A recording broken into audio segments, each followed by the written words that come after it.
How's it going? PPP Live here today on this really sunny afternoon. So one of the benefits of my house is all of the windows, and then one of the downfalls for being an online entrepreneur is all of the windows because the light is always kind of funky. But I can't complain. I mean, you can see above me the mountain reflection out my window. So I mean, I'm not complaining, but it makes me look a little funny. So anyway, today I want to tell you about my perfectly planned week last week. I had my awesome planner. It's in here. I keep it in a shadow box because it's that pretty. No, because I always know where it is. Okay, always put your planner exactly where you expect to find it so that when you are wondering what your perfectly planned week looks like, you can go grab your planner. It's not hard to find. Okay, so I told you about getting my meal planning done. I have my pantry all set up. That was about 3 weeks ago. I then went through and found all the activities that I wanted to do with my kids, and I decided how much time I wanted to spend with my kids, and that left me with time to homeschool them. It left me with time to run my business, and for right now, I have 25 hours per week that I have discovered in my plan, in my weekly plan for doing my business guilt-free, because I have so many things I'm doing with my kids and homeschooling them on top of it, okay? So that was the catch up. So if you want to go back, just look for the PPP Live replays and you can get caught up on those things. So last week, everything was planned. I had my planner filled in. I had my digital stuff all input in my calendar and I was ready to rock and roll. And by Tuesday, everything got derailed. I sort of was invited to do something last minute that was going to take up my Friday and my Saturday. And I said yes to it, but it also meant that I had to do some planning and preparation for that. So my entire week went crazy.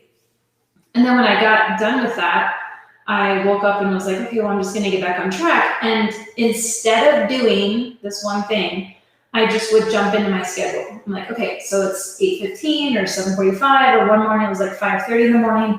I'm just gonna jump in and get some stuff done. So I kind of attacked my planner that I had perfectly filled in. I had attacked it in a weird way.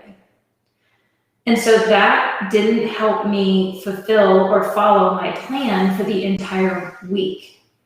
So here's the thing, and I know this so well, but it's something that I'm like, oh, I remember this. Remember, don't forget this. Make sure and tell you to do this. Okay, you have to have a habit for starting your day. It can be called a routine if you want. It can be called your perfect miracle morning, whatever you want to call it. It doesn't matter. There's lots and lots of gimmicks out there. The point is, and they're not bad gimmicks, I'm just saying, they're like hooks. They help you remember to have a morning habit, a morning routine. The one thing that I hadn't been doing every morning, because I couldn't find my Bible, was I wasn't opening up my Bible first thing in the morning, because that's always what I do. I don't touch my phone. I don't do any of the things. Like, I go grab my Bible and I open it and I start reading it, and that's what helps me stay on track. So for at least, I want to say 11 years, my morning routine has been to open my Bible first thing in the morning.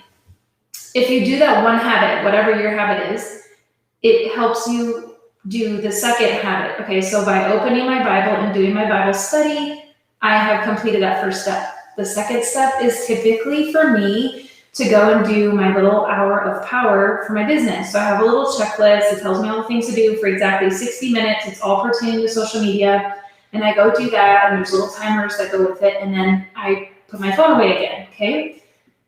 If I don't do the Bible study, I didn't do the hour of power. And if I didn't do the hour of power, my business wasn't meeting the goals that I had set for it. And I was like, duh, Sarah, you know this stuff. So I just want to encourage you today to figure out what is the best way for you to start your day. I can promise you that touching your phone first or your laptop is not the best way to start your day.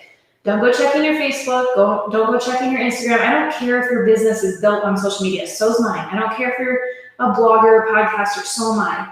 Touching my phone first thing in the morning, other than to shut off the alarm and turn on the actual phone, because I keep it shut off when I go to sleep, is the only, that's not what you do. Don't touch it. Just turn it on. Maybe you set an alarm or a timer that tells you, okay, for the next 60 minutes, go read a book, go read your Bible study, go do whatever it is, whatever your habit's going to be to start your day off. Set a timer for it and put the phone away. That's absolutely what I do. I have a little home routines app that I use, and it's set for 50 minutes. And so I just hit the button and it starts the 50-minute timer, and I'll go off and I'll read my Bible study. And then when the timer goes off, I'll go do my hour of power. And then I'll do breakfast and morning chores with my kids. And then we'll do our first session of school for the day, and away we go. And do you see how important it is to do that very first thing? If I don't do my Bible study, it's not that I forget to do the next thing. It's just I'm doing it out of order. I'm also probably not priming my mind and my spirit and myself for being productive for the day. And that's just the best way to start the day. So what is your morning routine or habit going to look like? You don't have to have 3 to 7 things that you're going to do every single morning. Just pick the first one. How are you going to begin your day? And how will that one thing that you're going to do to begin your day prime you for being productive all day long? How's it going to set your mind? How's it going to set your goals, your entire being? How's it going to set you up for success for the day? Figure that out. I would love to know. Comment below the video or come into the Crunchy Supermoms community and share it with me. I'd love to find out what you're doing to start your day. And I also want to know, if you do that one thing, what do you do after that? And how does it transform your entire day? Really pay attention to how that increases your productivity. And speaking of productivity, I'm hosting a free 3-day workshop with a workbook on how to get stuff done. Basically, it's called Reset, Redefining Motherhood. We're going to talk a little bit about how motherhood is being redefined right now, because we're all expected to do a lot more than we've ever been expected to do before, which isn't new. Moms have been expected to do a ton since the beginning of time. And we're just going to talk about that. We're going to create some actionable things for you to do to improve your life through motherhood, okay? So make sure you get signed up for that. If you need the link, just let me know. Otherwise, I'm pretty sure